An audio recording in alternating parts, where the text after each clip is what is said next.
Hey everyone, Jay here.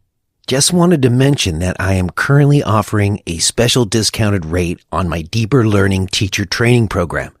If you've been listening to the show and you're looking to expand your knowledge base even further, maybe you would like to deepen your personal inquiry into yoga and become a teacher, or maybe you are already a teacher and you're looking for a way to reinvigorate what you're doing. If so, this might be the right moment to take advantage of this limited time offer. Get 20% off the regular price. The program is a little different than many others in that it does not require you to follow a set linear curriculum. It's designed to be a co-creative process that fits to your life and adapts to your needs. No hoops that you have to jump through. Just valuable resources and opportunities to explore with other like-minded folks. You can start anytime, and there are different payment options available. And for a limited time, you can get a special discounted rate. I encourage you to check it out. To find out more and register, go to jbrownyoga.com/training.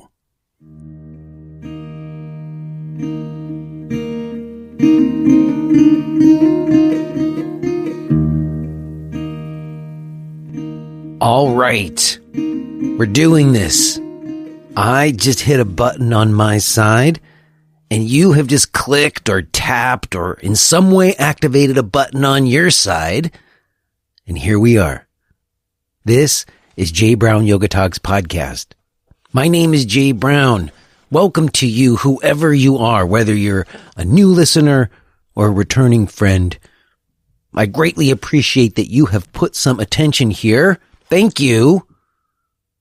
I hope you're doing okay. Long-time listeners, you know that every once in a while, when the time comes in my weekly rituals to record an intro and outro for the podcast, I sometimes don't have it. Sometimes I don't feel it. And I wait to see if I can find a wave of inspiration. And sometimes I wait until the very last moment because it's not coming and I just go, and you know I always talk about being up against it. Well, I'm not quite there. I'm not totally up against it because I can't just wait any longer when I kind of know that this is the way it is today, you know? Sometimes you're just not feeling it as much as you are on other times, you know? And I can't fake it. I'm not going to lie to you. And it's not that anything bad has happened or that anything is wrong. It's just sometimes, you know, it all seems like a little bit too much, you know, too much to try to get your mind around. Sometimes you just want to be quiet. You don't want to have to talk. And when you have a thing in your life that means you got to talk, sometimes you feel up against that. And that's a little bit how I feel today. And I would be lying if I didn't admit that I'm feeling affected by, you know, events of the world. And I normally try to leave that to the side, and I try to have this ritual be filled with a certain kind of intention and space that I want to dedicate it to. And I'm doing that and admitting to the reality of my experience in this moment. I just feel like it's all quite a bit, and just seems like so much of the things that people around me, and then even myself sometimes if I let myself go there, are feeling anxiety about. As I think I was saying a few weeks ago, a lot of it doesn't seem actual. It seems all very much in the ether and is illusory in many regards. And frankly, it's so disheartening to see so much like dismay and injustice, and again, feeling like there's some kind of agenda to like make everybody be upset with everybody else and not find where the common humanity is. So rarely do I see in any kind of like what you might consider mainstream sources any sort of model or avenue for people coming together around sort of universal things about our humanity and whatnot. And I say that as somebody who lives in Pennsylvania, and I guess some of what I'm saying is maybe specific to the United States, but not. It seems like it's happening everywhere. And I live in Pennsylvania, which is a very purple state. So what that means, if you don't know what that reference is, I really do have around me both kind of sides of the political spectrum. And I have good friends who have diametrically opposed political views, it seems. Although they don't on a lot of levels. When you just talk to people about core beliefs and stuff, actually, they're not so far apart. But when you talk about hotbed cultural issues or the politics of the day, it certainly is rocky waters. And again, it just feels so discombobulating and just in general, I think it's late winter and it's feeling like cold and I don't know. I'm reaching for something here, but I'm not really finding it, and we're just going to have to go with that. We're just going to have to let that be it. I will say that there's a voice in my head that when I let myself go to this place of feeling like, oh, things feel off, there is another voice that wants to point me to where the harmony is, or where I feel the kind of counter to that lost, uncertain feeling. And if I think about that, it brings me to my guest today, Sebastian Shaw. Because Sebastian is an old friend. We met many years ago. He used to come to my class when I had the center in Brooklyn. And he's listened to the show from time to time over the years. And now and again, he sends me an email. So we've been in touch in some way. We never hung out. I never knew him much outside of class or just our dialogue, which we had via correspondence. And some weeks back, I mentioned to anybody listening that if you wanted to come on the show, let me know. And some people have reached out. And Sebastian reached out, and I didn't realize it, but I think he was kind of joking in one regard. I learned he was making kind of a joke about it.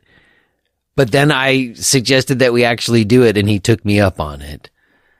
And I'm really glad I did, because Sebastian's one of those people who made an impression on me as somebody who was a genuinely sincere person and did selfless work that felt like, wow, you really have to care to do that kind of work. And he works within the institutions of government and, not-for-profit structures. And I don't know, it's something I've been thinking a lot about in terms of just what's happening in our institutions and what it's like to work within them. I've never had a job working in a big corporation or for a government agency. And I've heard a number of folks who have that there are challenges there, and a lot of people I know don't last very long. You don't necessarily see people having very long careers as a social worker. But Sebastian has been doing it for quite a long time, and I don't know, it was really great to reconnect with him after all these years, and it's just the sort of communion and friendship that does help me feel better about things. And it was really just wonderful to talk with him. And I'm very happy to be sharing it with you today. Real quick before we get to it, let me mention that if you would like to connect with me in other ways, there's plenty of opportunities for us to do that. I have ongoing live classes and a weekly discussion group. I've got on-demand videos. Or maybe you would like to get into the full-length archives and become a supporter of this show with the podcast premium subscription. You can find all of my stuff at jbrownyoga.com. All right, y'all. I hope that's good enough. It's going to have to be good enough because I don't think I got anything else in me. I will touch base with you on the other side, but let's go ahead and listen to this conversation that I had with Sebastian Shaw.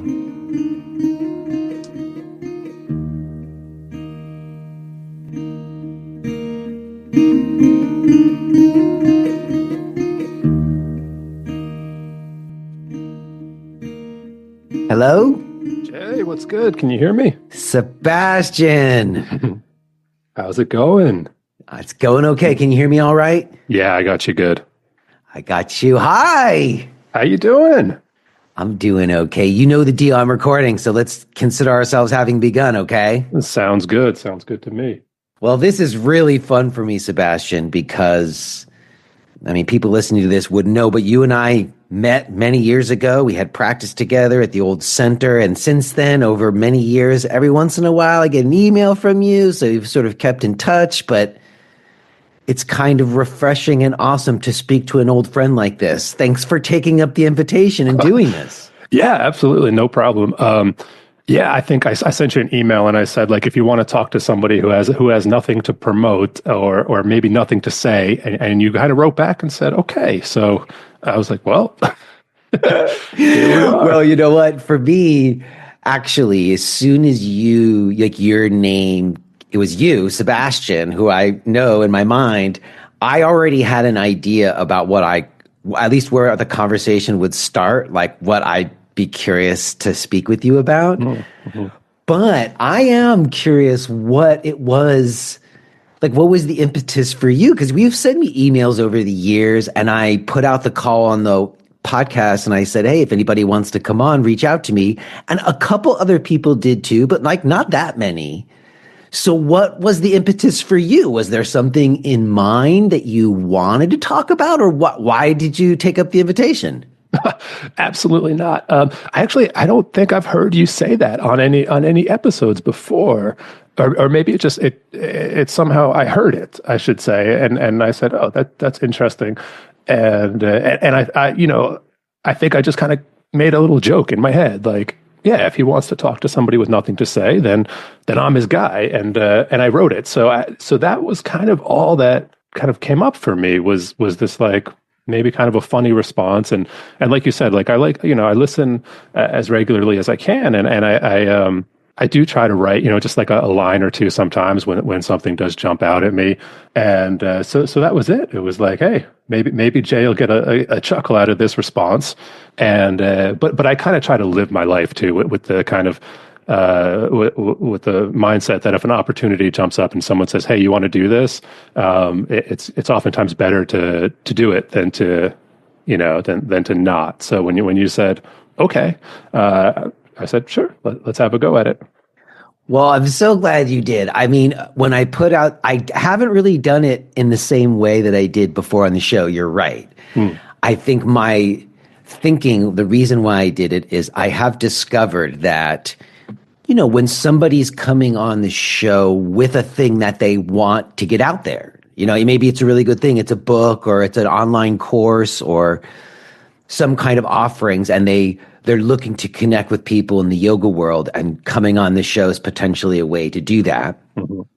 That's great. And I often think I can find real conversations that have good stuff in there, and it's not just about like promoting their stuff.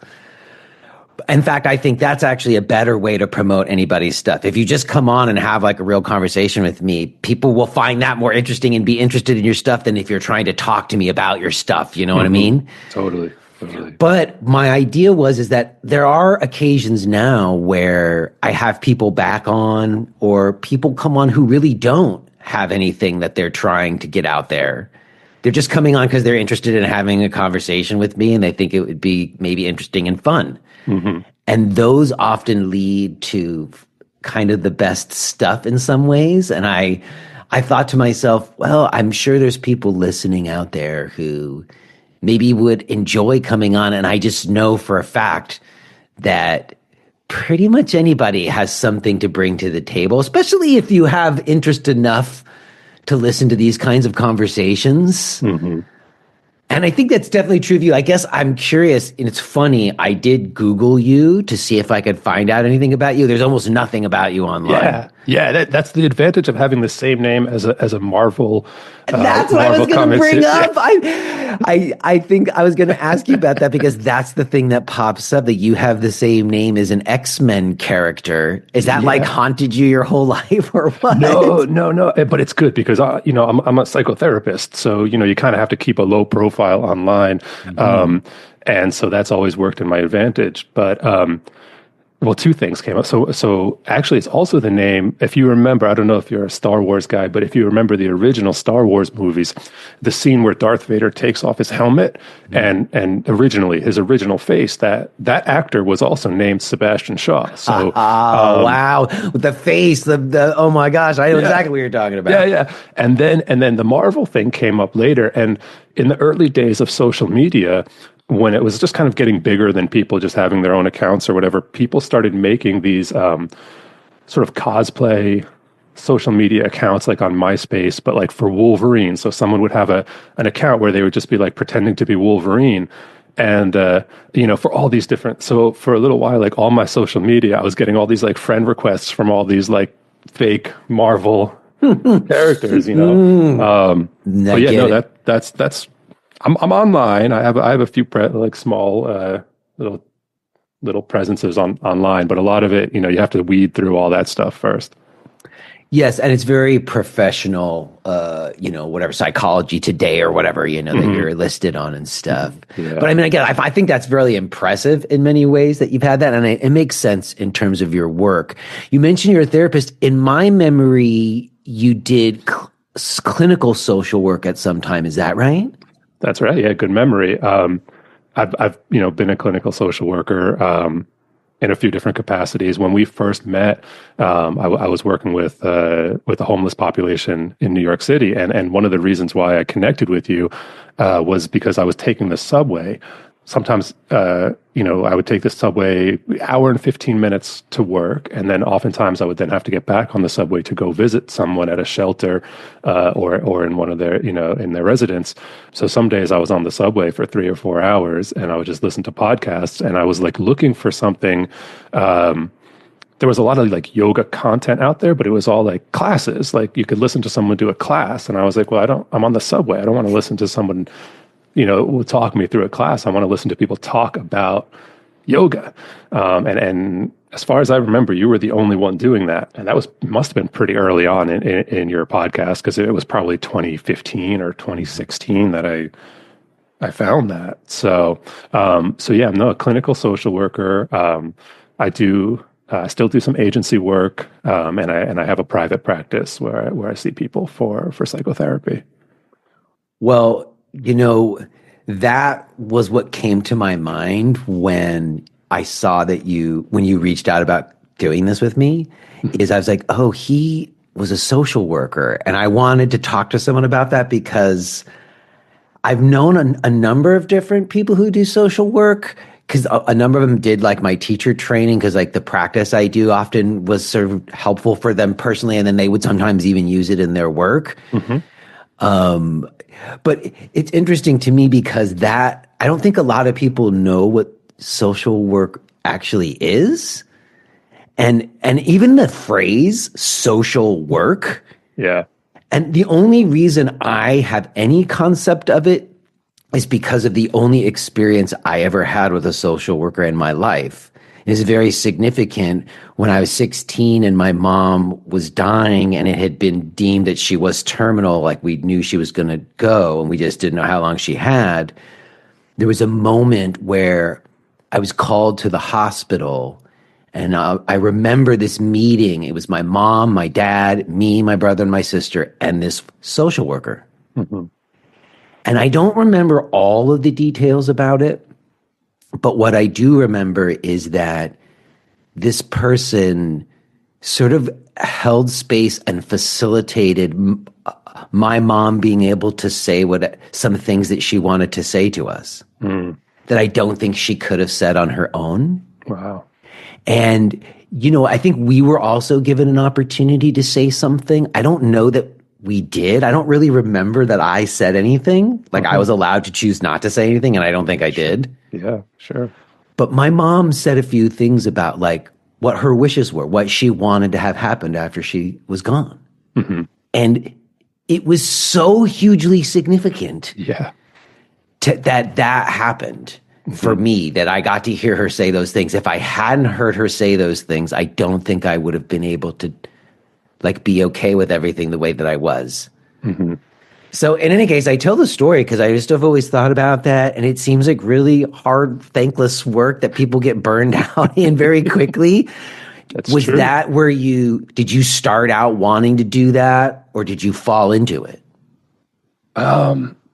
I sort of, well, first off, I just want to say like, kudos to that social worker. That's outstanding. And especially, that was a few decades ago, and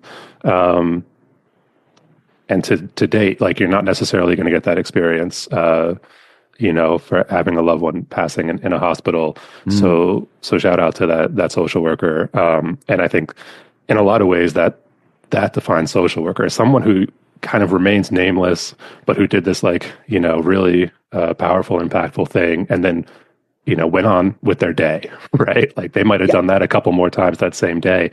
And it's, so it can be very kind of profound work when it's done well. So I kind of fell into it.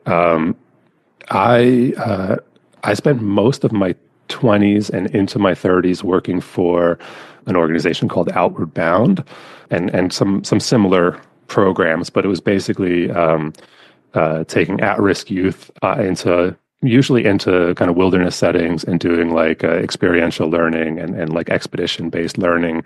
And I got into that because I was really just into being outdoors. It was just something that, as a teenager, I got super into. And so when I was in my 20s and I had no idea what I wanted to do with my life, I said, maybe I can find a job where I can work outdoors. And, I kind of fell into Outward Bound, and I did it for a long time. And one of the things that kind of kept coming up for me was like, I started over, a decade and a half, I started losing interest in like the technical piece of it. Like, my original reason for wanting to do it was because it would give me more time to like go rock climbing, or like I could spend more time camping, and over time I realized that like what I really loved about it was like the moments that I had working with the kids, working with, and I somehow most of the programs I worked with ended up being with like middle school aged boys and young men, and real difficult kind of age to be at.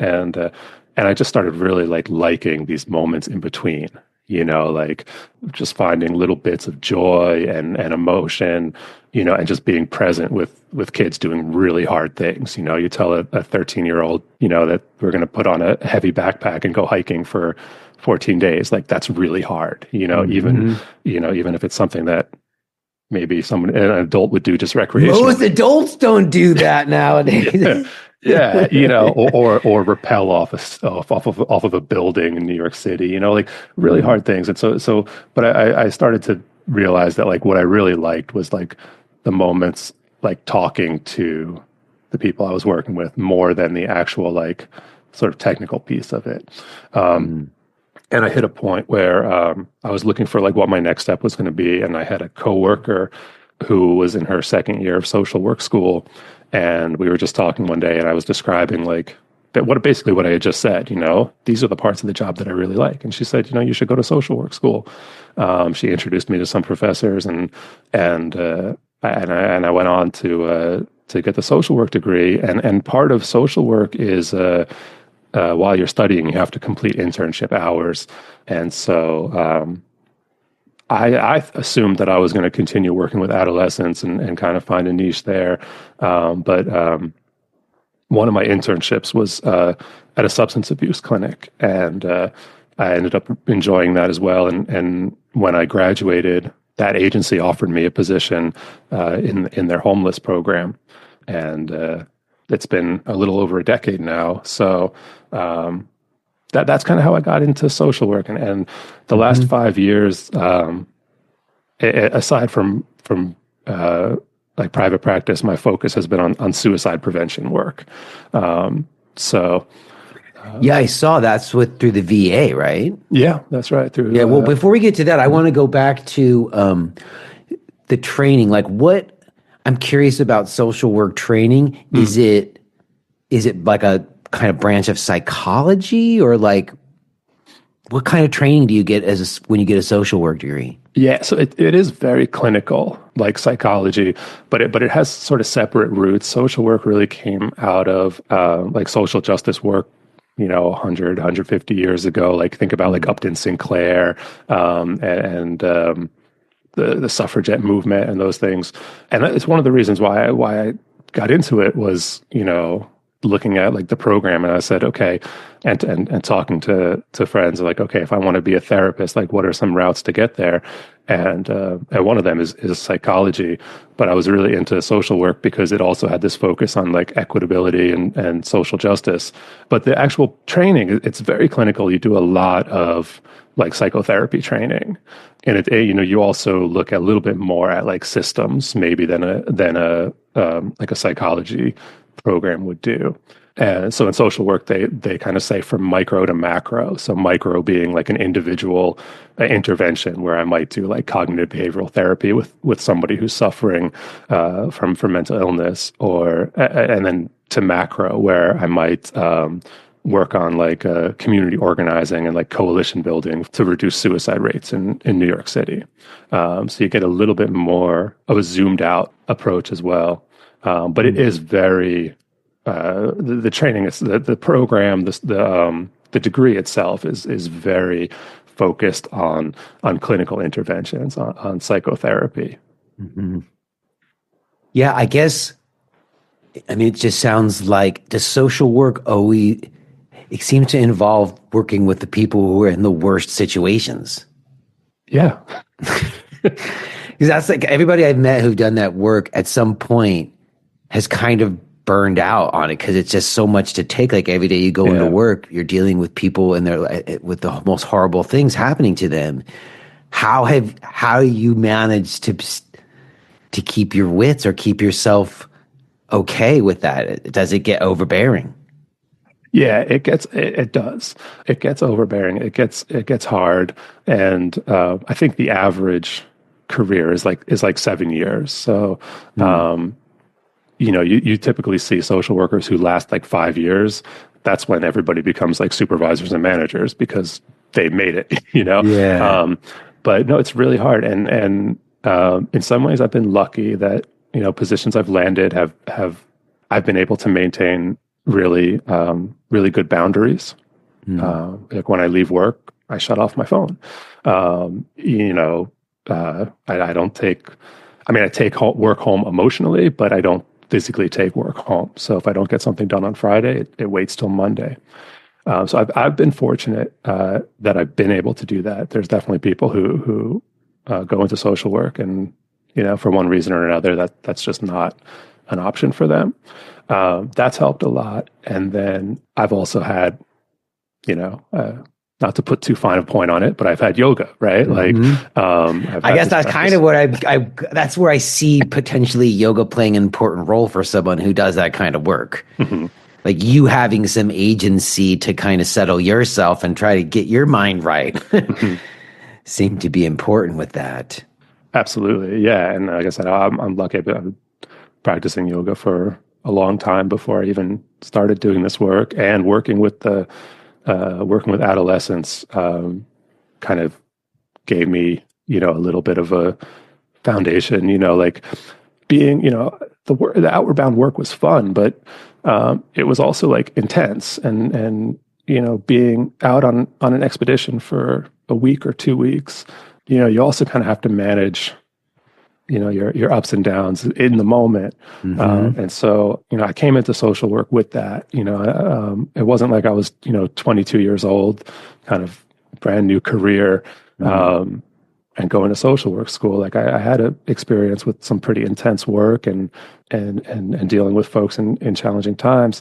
But the yoga helps, and I've always tried to sort of have like mini practices that I could do throughout the day, whether it's like, if I have the luxury of doing like a 20-minute meditation at lunch, then that helps. I always try to start the day before I go into work with a little practice. And also, and I think you mentioned this too, like some of the folks who've come to your training, bringing it to clients, right? So lots of mindfulness, lots of breath work, maybe not so much asana, but a little bit, and being able to incorporate that into the work itself. But overall, I mean, there's not that, you can pranayama like all day, and you need the boundaries is the big thing, man. Like, being able to say like, that's it. I'm done for the day. I'm going home. That's been It probably seems like it what takes a certain sort of person. Like one of the reasons at some point I had like this option to kind of go in a more sort of clinical application direction and be more of like a yoga therapist and like work in hospitals or whatever.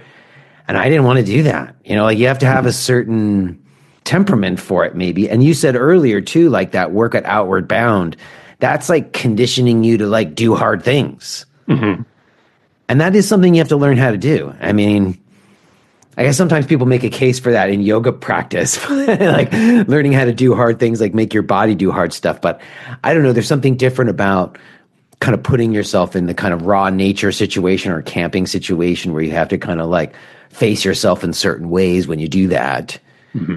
That would seem like important kind of conditioning to then face the kind of work that you do as well. And to be able to, like you say, not take it home with you or kind of keep some kind of protective boundaries around yourself so that you can help other people, because without that, then your own mental health suffers and you're not in a position to help anybody. And you see that, right? Like you definitely see people burning out and kind of doing less effective work. And unfortunately, there's no like, in our society, you can't just say like, I'm feeling burnt out, I need to take a hiatus. Social work is not a high paying job. Psychology typically isn't either. And so oftentimes there's no respite, It's not like private sessions with people of a different class who have like hundreds of dollars to spend or whatever. Right. And that's the dream, right? That's the dream, is to have that like one client who wants to pay me $20,000 a session. And it's, probably not going to happen in this lifetime. And also like just focusing on like the private sessions. Like I like that I can take insurance. I like that I can see people who can just pay a $20 copay, or like hit their deductible, and then hey, I can come to therapy and do some of this work without breaking the bank. Like I like that I can provide that. And yeah, my wife has a therapist like that. We have a copay and she pays not too much, she gets some third party reimbursement from our insurance company, and that's how she's able to see somebody. And I just want to say too, Jay, like, social work, it's all, you see people oftentimes at their worst, right? But then they get better. You know what I mean? And so you can kind of say, oh, I'm seeing people at their worst, and this is like really hard. And it is, right? But you're also seeing people get better in a lot of situations, right? Like when I was working with unhoused people, and, they'd come in and, really, really struggling, and, helping them find some, subsidized housing and some supports, and then, watching kind of everything else improve. And then, 6 months later, it's like, okay, see ya, come back when you need something. So while it can be like really hard, it can also be like super fulfilling, and Yeah. seeing that like it oftentimes doesn't take that much, right? Like somebody just needs like that little bit of support, right? It's like That one little bit of help, that that one one little little bit of help. hand up. Yeah, or just somebody comes with some depression or some anxiety, and they just need a few tools, right? Like they just need a little bit of perspective, and then it's like, okay, yeah, I think I can try to do the things I was not able to do last year because of this. And okay, great, go do it, and come back if you need me. So yeah, it's kind of not all doom and gloom in social work, Yeah, that's the gold right there. That's Yeah, why you do it. That's right. what probably fuels the why you've done it this long is those glimmering moments of humanity and feeling like you actually were of use to somebody. That's kind of worth everything. Right, right. Yeah, I get And it. and there's some ego stoking, like when you do when you an agency work, if you kind of have a few What does clients that that mean when you say agency work? What does that so mean? okay, so as opposed to like I have my own business where I see clients for psychotherapy, but then I also work, like you mentioned, the Department of Veteran Affairs, right? So I work on a team. I work with a lot of other people. There's So that's hierarchy. you're a government employee for that, right? Correct. Yeah. Yeah, yeah. But also there's, most social workers work either for like government or for like a nonprofit. Okay. And, usually as part of, one of several and, maybe the nonprofit is a mental health clinic. Right. And Yeah. so, in that case, maybe the clients don't need to have insurance, right? It's just, it's funded Right. through a grant, and people can just come in and get some help. Um, so yeah, that's what I mean by agency work and kind of Get it. I mean, I even guess I am hospitals. curious about that a little bit. Like, even in the terms of like the way that nonprofits work and the way that government agencies work. Because you mentioned, I don't know if there's something to go here or not, but like you did mention the sort of like aspect of social work that has to do with social justice. Hmm. And it does seem like, I don't know, I just have so much mixed feelings about it because there's sort of like the principles of social justice, which I think most people support. Hmm.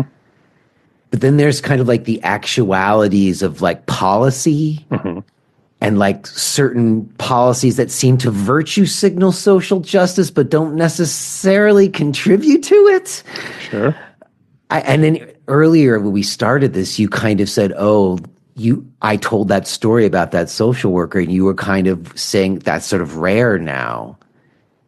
Well, no, I So I guess didn't. I'm I kind of didn't mean to curious. say I'm kind of rare. curious about the profession and if you've seen it change a lot, and like what are the differences between like working for the government and working for a nonprofit, or is it all the same thing? Yeah, and I just want to say I didn't mean it was rare. I just meant that like nowadays we talk more about death and dying, and so it's more. I'd be more likely to hear that story nowadays than 20 or 30 years ago. I see. That's what I meant by rare. So that social worker might have just been a bit of a trailblazer. Yeah, it sounds like it. So yeah, but you bring up this issue of like of social justice work in context of institutions, right? And that's there's no one clear answer to that, right? Like so, as social workers, we we are kind of expected to promote social justice within our agencies and our institutions, and sometimes that looks like a big initiative, and sometimes that has to just be some small actions. We're not able to, step into Congress and wave our hands and say, "Hey, Fund this thing, fund fund this," this, right? yeah. Yeah, and we're also like nonprofits also get their, funding in different ways, Right. and a lot of the community nonprofits are like kind of they're pretty tightly budgeted. So you can't just kind of say, hey, we should also spend all our money, spend a bunch of money on this thing. Yeah, and I just to stop the pause there for a moment, I've had somebody on to kind of talk about sort of like the pitfalls of non-for-profits, and I don't know if this is true in social work, but sometimes it's sort of like there's a certain amount of people on staff who kind of get a salary for working at the non-for-profit, and they work within limitations. Of course, they got to raise funding and all the way that works, like you kind of alluded to, the way they get funded. And sometimes the mission of the non-for-profit is compromised so that the people working there continue to get their salaries. Yeah, that's bad. Yeah. And it's subtle, but it happens. It does happen. Well, it does happen. Well, also, and this is something that it's not just exclusive to social work, but and I learned about this in social work school, just to give that context. Oh, right? they do talk about it. They even say something. And one of the life cycle of a nonprofit, right? So you come up with your mission. I'm just going to do a quick kind of version of it, but you come up with your mission, you implement it, and then you reassess and you say like, okay, are we still aligned with this mission? And it's okay to say we did it, or we're really off target. And if you say we did it, then it's do we still need to have this nonprofit? But it is an issue. People people want to keep their jobs, right? So if you're, especially when you're doing work in the name of a good cause, right? Yeah. So, but just to kind of let you know, like that is something that I took a whole semester on administrative work and nonprofit management, and that was one of the things that came up, and all the different kind of techniques and tools to evaluate nonprofits and then to kind of make determinations in an effort to ideally avoid those situations where you have mission creep, or you did it, right? Like it's okay to say, yeah, we did the thing. Like we reduced that's the conversation health. I had with Mike Huggins, because he had developed this like prison yoga thing, and at some point during the pandemic, they were like really well funded. They had like a lot of money, but he felt like we're not really in a position to do what our mission is anymore. And he made the decision to just disband it and then disperse the money to other organizations that they thought could benefit from it. Yeah. But he just decided to just step down from it. Yeah. He didn't have to. Which is awesome. Yeah. But to your point, it's kind of in the spirit of not for profit. Right. And just also kind of being true. I guess a lot of times organizations will evolve. Their mission will change and become something different. And then you can decide whether or not you want to support that. And I don't know if that's bad, but it is a thing that happens. Sometimes you actually do accomplish your mission, and then you don't need to keep doing it. Sure. Yeah. And also it's like if you said, I want to start a nonprofit, and your mission was to provide affordable and accessible yoga to your community in Easton, you'd reevaluate it just to say, like, is this something that the community needs, right? Yeah. But it's also fine to say, yeah, like we've been providing affordable, accessible yoga to the community for 30 years, and there's no end in sight, and and that's also okay, but you have to kind of get into that process of evaluation if you're.